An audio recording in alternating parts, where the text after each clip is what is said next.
What's up, everybody? Welcome to Mick Thinks Tiny. My name is Mick, and today is all about tiny house design. I'm a big tiny house design nerd. I love looking up different software. Today, we're going to talk about 4 different tiny house design tools you can use to create your tiny house plans, or to just sort of play around and get sort of like creative with thinking about how you might want to imagine your tiny house in the future. So let's jump right into it.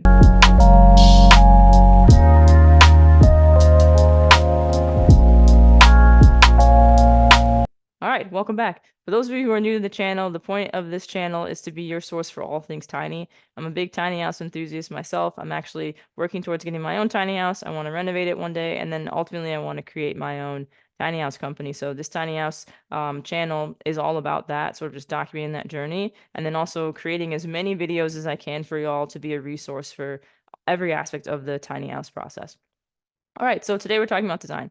So I'm going to talk about 4 different design softwares. There's a ton of options out there if you want to do like 2D floor plans. You want to have software that have 3D renderings where they create sort of like an image of what your design will look like in real life. So there's a lot of different options out there, but I'm going to talk about 4. So the first one I'm going to talk about today is called Cedreo. I'm not sure if I'm pronouncing that correctly, but I'm going to go with Cedreo. It could be Cedreo, but I'm going to go with Cedreo. This one's a pretty popular one.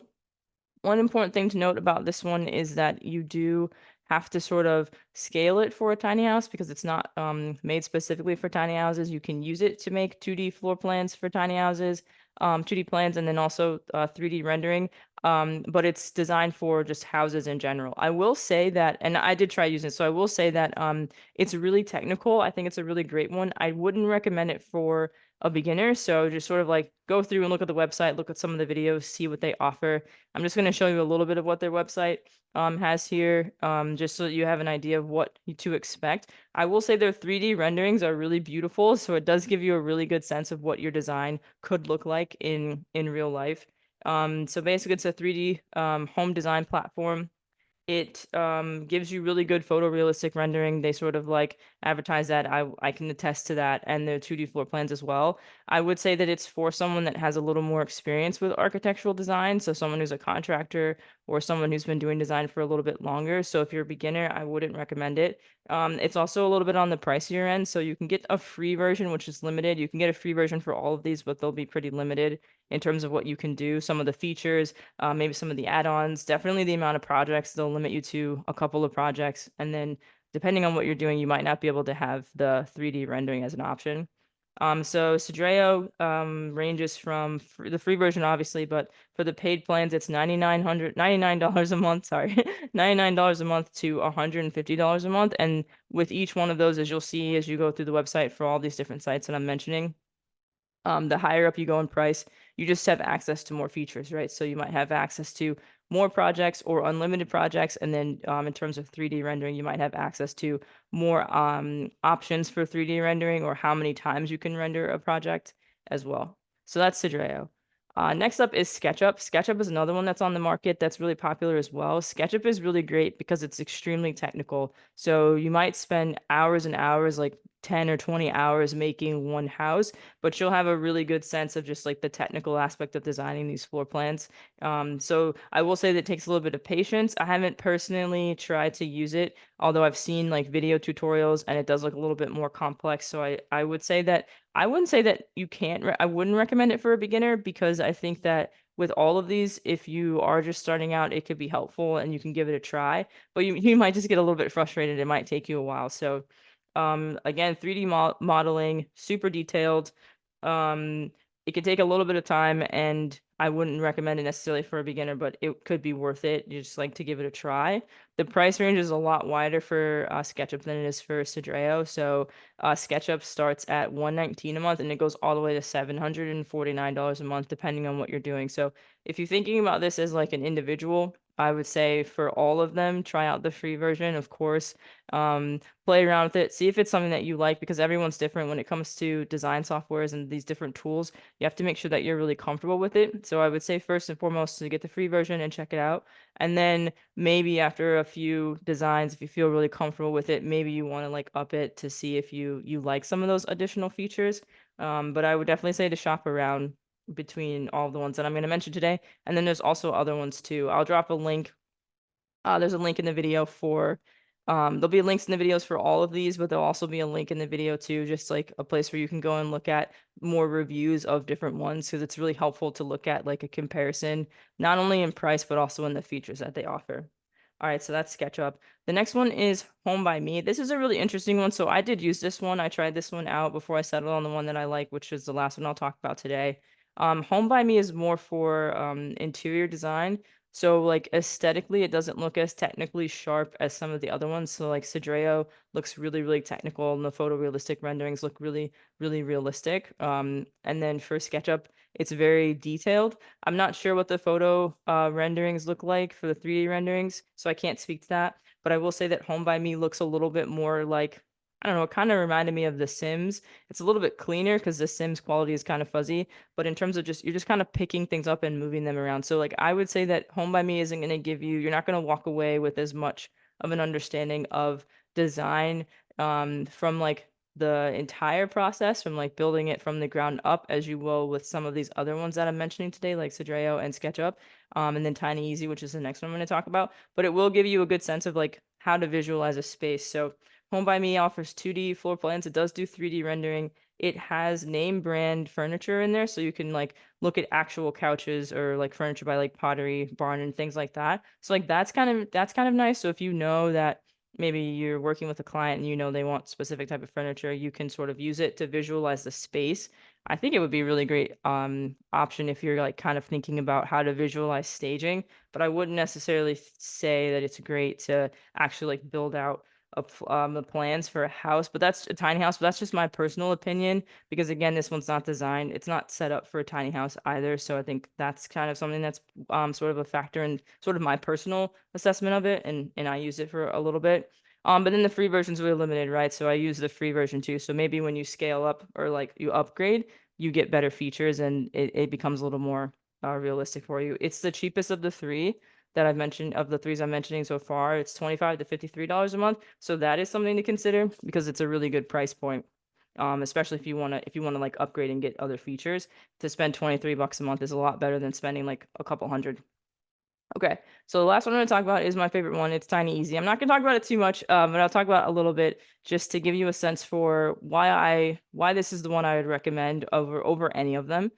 First and foremost, it's because it's designed for tiny houses, 100%. So I'll do like a little mini tutorial. Maybe I'll do a short later so that y'all can see things as I sort of like think of things on my own and design potential tiny houses myself.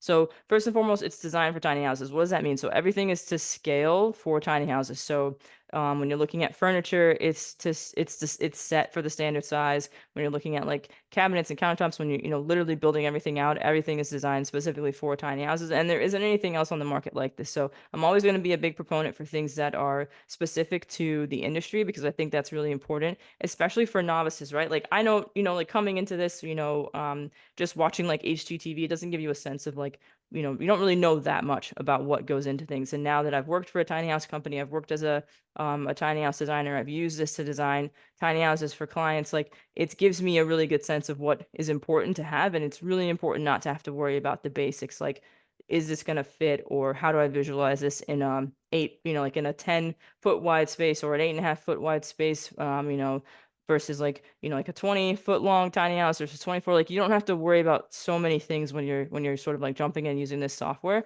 So I'm just going to show you really quickly what it looks like. I'll just go through it for like a minute or two just to give you all a sense for what it's like. I'm on the personal plan. The personal plan, I believe I'm paying like $12 a month. The business plan is a little more expensive. Eventually I'll upgrade to that once I'm working with clients, but this is something just to think about. It is more limited. You still can do 3D renderings, but you can't do as many. You can only do a couple. And actually, I don't know if you can do 3D renderings with the personal one. I think you have to pay more for that, but I'll double check. And you can generate plans and all that too. So, all right, let's jump into it. Let me show you what it looks like.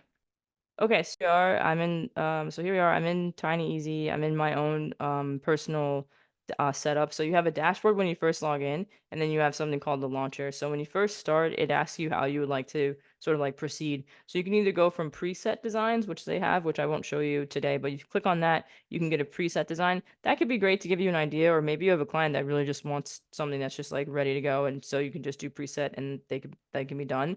But I'm gonna click on new design. Project name, I'll just call it YouTube test.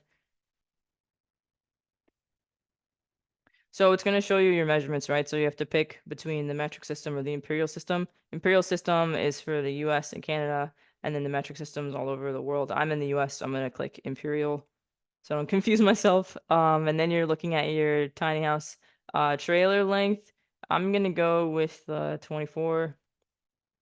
And then this is the width of the trailer. Standard is 8.5, but you can also do 10. I'll do 8.5 for now. And then single or double level. So if you're thinking about like lofts, I'll do that so that you can see what it would look like to put a loft in there. So double level will be 13 feet 6. And then your wall thickness, which is something you have to consider in the width of your overall design. So that's 4 inches. I will go with gable style. And then the roof angle, I think I always just pick like 10 or something small like that. Okay. So here you are in here. So to show you what it looks like, this is your interior, this is your exterior, right? So it's just right now it's pretty plain because we're kind of doing like bare bones, but you have your trailer with your 3 wheels, you've got your system here, your setup on the exterior. So you have every foundation. Over here you have all the things you can do in terms of like foundation, roof, walls, interior stuff. I won't play around with this too much, but I just want to show you something. What's really cool is you can change the material, so that's what I wanted to show you. So if you click on the exterior here, you can change the material. So we can go and change the metal cladding to a color. So I'll just make it blue. And then you just click apply all around. So then now my whole thing is blue. So now my tiny house is blue on the front. Let's just, you can play around with the roof. So if you want, you can break the roof into 3 sections. Um, and you can play around with the different sizes of the sections. So let me make this one, make each side here like kind of like higher up. That makes sense. You see how that looks there. So, and then you want to make this second one a little bit, smaller because it's kind of tall. So let's make it like 6 feet is kind of short. We'll just make it 6 feet just so you can see what it looks like. Oh, that's lengthwise. Hold up. I want to make it height offset. There we go. 2 feet. So that's that's too much. That's kind of funny looking. Okay, so now you have a tiny house design here where you have like this setup here. It's gonna affect your inside, right? So I'll show you in a second. Let's pop some windows on just so it looks more like a house. We'll just put bifold windows in here. I'll put another one over here. And you can, it's really easy to sort of adjust how far you want it to be. Say you want it to be 2 feet 6 inches from the top, you can do that. You just go ahead and type that in. You want it to be, a foot and a half from the wall, you can do that. You make everything sort of like nice and uniform. So then now you've got a house. You've got some windows. Let me put a door on there so it looks a little bit less funky. Let's put a bifold door in there. We're not paying for this tiny house, right? So we'll just make it super expensive. We'll put a nice expensive bifold door in here. I guess we'll put it over here. So I need to move this window. This window's 6 inches away. Actually, I will just get rid of this window. Okay, so this is our tiny house, right? So we've got this here. I'm just gonna show you how to put a loft in, and then I'll just talk about it when we can I can wrap this up in that sense. But okay, so it automatically, you click save and it'll save it for you, which is great. And then now the walls are off. So there's a lot of things you can toggle, right? You can toggle walls off, walls on. You can toggle off the different layers as well. Like you want the lofts to be on or the cabinets or the decks, which will make it easier for you to click on things. But for right now, I'm just going to toss a loft up there. So you just go to lofts and you go to mezzanine and you put it up. Just click it in. You want it to be, we got the ground clearance we want. Let's make it a 6-foot loft. Let's make it kind of little. And then the width, we're on an 8.5, so it's got to be 7 feet 10 inches all the way across. So there you've got your loft there. And then if I go and take the walls off and you can go inside, you can see what it looks like better. Let me zoom out. Oop, okay. All right, so then you do that. And then if we can pop some furniture in, pop a bedroom in there, put a bed in here. I think you could probably fit a single up here. Pop a single in, move it over. Oops, I did move it over. Okay, move that over. I think it's kind of funky. Hold on, let me see what's going on with it. Okay, that's why. It's too big. The loft's too little. Let me make my loft bigger. Okay. and you click this little dot, tap everything in place. All right, so now you've got your bed, you've got your loft. There's a million things you can do. The possibilities are really kind of endless, but I just wanted to show you why I picked this one, why this is the one I recommend. I love it. I could spend all day in here. I have for work and just for fun. So this is tiny easy. So yeah, this is a really great option if you, whether you're starting out, whether you're an expert, no matter what, if you're a business, whatever it is, this is a great option. All right, we'll stop sharing. Okay, so that's the different types of software options that are out there that I wanted to focus on. So you've got cedreo, which is a little more technical, kind of like really I would consider to be like kind of more like high-end professional. Like if you have architectural design experience, you're gonna love it. If you're starting out, you're gonna get frustrated, but you can get it done. It just might take you a while, and it's the most pricey to begin with. SketchUp is really expensive as well, with being like $750 a month on the highest end. And again, really technical. It will take you a lot of time to do it, but you'll be really proud of what you've learned and the work you've done. So SketchUp is pretty popular amongst tiny house designers and builders, from what I understand. Home by Me is for interior design. I wouldn't recommend it if you're trying to build a tiny house. But if you just want to be familiar with like kind of the action of moving things around in space on your computer or on your laptop, what have you, it could be useful. And then Tiny Easy is the winner for me by a long shot. It's a great one. I will drop links to all of these in the description for the video. Any socials for any of them, I'll put those in there as well, so that you get a chance to just sort of explore and take a look. So yeah, that's basically it. That's tiny house design. I'm gonna make plenty of other videos about design because it's something I'm really passionate about. Hopefully get some different tiny house designers on the channel to talk about some of their experience and do some interviews with them. Any new software tools that come out, I'll let y'all know, and then I'll create some shorts as well. So yeah, thank you so much for watching. Up next, you don't want to miss it, the next video, I'm actually going to talk to someone who has been living in a tiny house, was living in a tiny house for a little while, and then made a transition out. So that's a really important like group to talk to, people who've gone tiny and then decided not to go tiny anymore, and just sort of why. So super excited to talk to them, super excited for y'all to see that interview. So yeah, thank you so much for watching. Please do take a moment to subscribe if you haven't, if you're new to the channel, or if you just haven't subscribed yet. Tap the notification bell so you find out when I drop new videos. I drop new videos every single week, and as always, don't forget to think tiny. See you next time, guys.